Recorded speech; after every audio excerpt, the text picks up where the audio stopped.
ಹುಮ್ನಾಬಾದ್ ತಾಲೂಕಿನ ನಂದಗಾಂವ್ ಗ್ರಾಮದಲ್ಲಿ doctor BR Ambedkar ಅವರ ಭವ್ಯವಾದ ಮೂರ್ತಿ ಅನಾವರಣ ಕಾರ್ಯಕ್ರಮ ಬಿಗಿ ಪೊಲೀಸ್ ಬಂದೋಬಸ್ತ್ನಲ್ಲಿ ಜರುಗಿತು.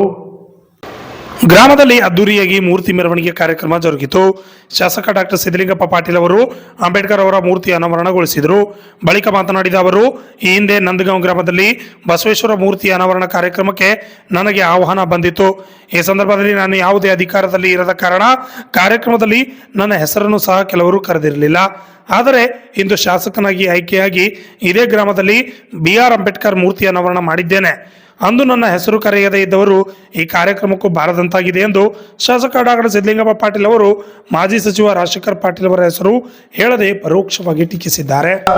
ಆತ್ಮೀಯರಾದಂಥ ನಮ್ಮ CS ಫಯಾಜ್ ಅವರು, ಯಾಕಂತಂದ್ರೆ ಇವತ್ತ ಅವ್ರು ಬರ್ಲಕ್ಕೆ ಆಗ್ಲಕ್ಕಿಲ್ಲ, ಆದರೂ ಕೊಟ್ಟ ಅವ್ರಿಗೆ ಏನು ಇವತ್ತ ದೇಣಿಗೆ ಕೊಟ್ಟಿದಾರ ಅವರಿಗೆ ನಾನು ನನ್ನ ಪರವಾಗಿ ಅವರಿಗೆ ಅಭಿನಂದನೆ ಧನ್ಯವಾದ ಹೇಳ್ತೇನೆ. ಇವತ್ತ ಅದರ ಹಾಗೆ ನಮ್ಮ ಗೌತಮ್ ಸಾಗರ್ ಕೂಡ ಈ ಒಂದು ಕಾರ್ಯಕ್ರಮ ಮತ್ತು ಮೂರ್ತಿ ಪ್ರತಿಷ್ಠಾಪನೆ ಮಾಡಕ ಬಹಳಷ್ಟು ಇವತ್ತ ಎಲ್ಲ ರೂಪದಲ್ಲಿ ಈ ಕಾರ್ಯಕ್ರಮದಲ್ಲಿ ತಾಲೂಕಾ ಪಂಚಾಯತಿ ಮಾಜಿ ಅಧ್ಯಕ್ಷ ರಮೇಶ್ ಡಾಕೋಳ್ಕಿ ಅವರು ಮಾತನಾಡಿದರು. ನಂದಗಾಂವ್ ಬಿಟ್ಟು ಹುಮ್ನಾಬಾದ್ ಹೋಗ್ತಾನೆ, ಹುಮ್ನಾಬಾದ್ ಬೀದರ್ ಹೋಗ್ತಾನೆ, ಬೀದರ್ ಬಿಟ್ಟು ಬೆಂಗಳೂರು, ಬೊಂಬೈ, ಹೈದರಾಬಾದ್ ಎಲ್ಲಿಗೆ ಹೋಗಿ ಬದುಕ್ತಾನೆ. ಅವ್ರನ್ನ ನೂರಾರು ಹಾದಿ ಎಜುಕೇಶನ್ ಕೊಟ್ಟು ಬಾಬಾ ಸಾಹೇಬ್ ಹೇಳ್ತಾರೆ.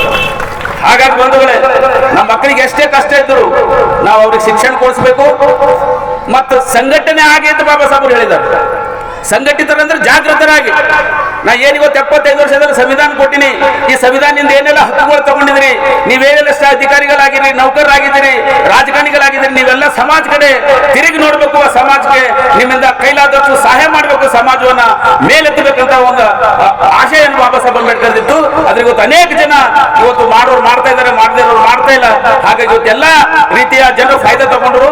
ಇವತ್ತು ಬಾಬಾ ಸಾಹೇಬ್ ಅಂಬೇಡ್ಕರ್ ಫಾಯ್ದೆ ತಗೊಂಡು ಈ ದಸರಾ ಹಬ್ಬದ ಪಾದಯಾತ್ರೆ ತುಳಜಾಪುರ ನನ್ನ ಮಗನಿಗೆ ನೌಕರಿ ಸಿಕ್ಕಿದೆವ. ಮತ್ತೊಬ್ಬ ಹರಕೆ ಹೋಗ್ತಾನೆ, ಮೊದಲಲ್ಲಿ ಒಂದ್ 2 ಕುರಿ ಹೋಗ್ತಾನೆ. ಇದು ಸಾಲ ತಂದು ಮಾಡ್ತೇವೆ ನಾವು. ಆದ್ರೆ ನಿಜವಾದಂತ ನಾವೆಲ್ಲ ಮನುಷ್ಯರಾಗಿದ್ದು ನಮಗೆಲ್ಲ ಘನತೆ ಬಂದಿದ್ದು, ನಿಮ್ಮ ಮಕ್ಕಳಿಗೆ ವಿದ್ಯೆ ಸಿಕ್ಕಿದ್ದು, ನಿಮ್ಮ ಮಕ್ಕಳಿಗೆ ನೌಕರಿ ಸಿಕ್ಕಿದ್ದು ಬಾಬಾ ಸಾಹೇಬರಿಂದ ಅಂತಕ್ಕಂಥದ್ದನ್ನ ಜ್ಞಾನವನ್ನ ಯಾವತ್ತೂ ಕೂಡ ನೀವು ಮರಿಲಕ್ಕೆ ಹೋಗ್ಬಾರ್ದು. ಹಾಗಾಗಿ ಬಂಧುಗಳೇ, ಇವತ್ತು ಬಾಬಾ ಸಾಹೇಬ್ ಅಂಬೇಡ್ಕರ್ ಅವರು ಮೂರ್ತಿ ಅಂದ ತಕ್ಷಣ ಬರೀ ಮೂರ್ತಿ ಮಾಡಿ ಹೂವಿನ ಹಾರಕ್ಕೆ ಬಿಡೋದಲ್ಲ. ಬಾಬಾ ಸಾಹೇಬ್ ಅಂಬೇಡ್ಕರ್ ಅವ್ರ ಮಾರ್ಗದರ್ಶನ ಕೂಡ ನಾವು ಫಾಲೋ ಮಾಡಬೇಕು. ಬಾಬಾ ಸಾಹೇಬ್ ಅಂಬೇಡ್ಕರ್ ಅವರ ಮೂರ್ತಿ ಇದು ಸಮಾನತೆಯ ಸಂಕೇತ ಇದೆ. ಇದು ಸಮಪಾಲು ಸಮಬಾಳು, ಎಲ್ಲ ಜನರಿಗೆ ನ್ಯಾಯ ಕೊಡುವಂತ ಸಂಕೇತ ಇದೆ. ಇದು ಸೋಷಿಯಲ್ ಜಸ್ಟಿಸ್ ಆಫ್ ಇಂಡಿಯಾ ಅಂತಾರೆ ಬಾಬಾ ಸಾಹೇಬ್ ಅಂಬೇಡ್ಕರ್ಗೆ. ಎಲ್ಲಾ ವರ್ಗಗಳಿಗೆ ಇವತ್ತು ನೀರಾವರಿ ಯೋಜನೆಗಳಲ್ಲಿ ಅನೇಕ ಕ್ರಾಂತಿಕಾರಿಯ ಬದಲಾವಣೆಗಳನ್ನು ಬಾಬಾ ಸಾಹೇಬ್ ಅಂಬೇಡ್ಕರ್ ಅವರು ತಂದರು. ಇವತ್ತು ವಿದ್ಯುತ್ ಯೋಜನೆಗಳು ನೀವು ತೆಗೆದು ನೋಡ್ರಿ, ಭಾರತ ದೇಶದ ಚರಿತ್ರೆ ಇತಿಹಾಸ. ಇವತ್ತು ಬಾಬಾ ಸಾಹೇಬ್ ಅಂಬೇಡ್ಕರ್ ಅವರು ಕಾನೂನು ಮಂತ್ರಿ ಆಗಿದ್ದಾಗ ಇಲ್ಲೆಲ್ಲ ನೀವೇನು ಮಹಿಳೆಯರು ಕುಂತಿದ್ದೀರಿ, ನಿಮ್ಗೋಸ್ಕರ ಒಂದು ಬಿಲ್ ತರ್ತಾರೋ ಇಂಡಿಯಾ ಪಾರ್ಲಿಮೆಂಟ್ ಅಲ್ಲಿ, ಹಿಂದೂ ಕೋಡ್ ಬಿಲ್ ಅಂತ. ಆ ಹಿಂದೂ ಕೋಡ್ ಬಿಲ್ ಅರ್ಥ ಏನಿತ್ತು? ಈ ದೇಶ, ಈ ಭಾರತ ದೇಶ ಮಹಿಳೆಯರಿಗೆ, ಹೆಣ್ಣು ಮಕ್ಕಳಿಗೆ ಪಿಶಾಚಿಗಳ ತರ ನಡೆಸ್ಕೊಂಡಿದೆ. ಕೇವಲ ಅಡಿಗೆ ಮನೆ ಮಾತ್ರ ಸೀಮಿತ ಮಾಡಿದಂತ ಈ ವ್ಯವಸ್ಥೆ ವಿರುದ್ಧ ಬಾಬಾ ಸಾಹೇಬ್ ಅಂಬೇಡ್ಕರ್ ಹೋರಾಟ ಮಾಡಿ ಅವರಿಗೆ ಸಮಾನತೆ ಕೊಡಬೇಕು, ನೌಕರಿ ಕೊಡಬೇಕು, ಪ್ರತಿಯೊಂದು ಕ್ಷೇತ್ರದಲ್ಲಿ ಸಮಾನತೆ ತರಬೇಕಂತಕ್ಕಂಥ ಒಂದು ಕೋಡ್ ಬಿಲ್, ಅದೇ ಹಿಂದೂ ಕೋಡ್ ಬಿಲ್ ಇತ್ತು. ಆದ್ರೆ ಅವಾಗಿನ ಜನ ವಿರೋಧಿ ಜನ ಆ ಹಿಂದೂ ಕೋಡ್ ಬಿಲ್ ವಿರೋಧಿಸಿದಾಗ ಅವತ್ತೇ ಬಾಬಾ ಸಾಹೇಬ್ ಅಂಬೇಡ್ಕರ್ ಅವರು ಮಹಿಳೆಯರಿಗೆ ಹಕ್ಕುಗಳಿಗೋಸ್ಕರ, ಮಹಿಳೆಯರ ಹಕ್ಕುಗಳಿಗೋಸ್ಕರ ತನ್ನ ಮಂತ್ರಿ ಪದವನ್ನೇ ರಾಜೀನಾಮೆ ಮಾಡಿ ತ್ಯಾಗ ಮಾಡಿ ಬರ್ತಾರೆ.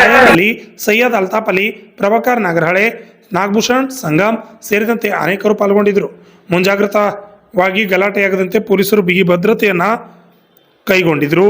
Bureau report RJ32 Kannada news, Humnabad.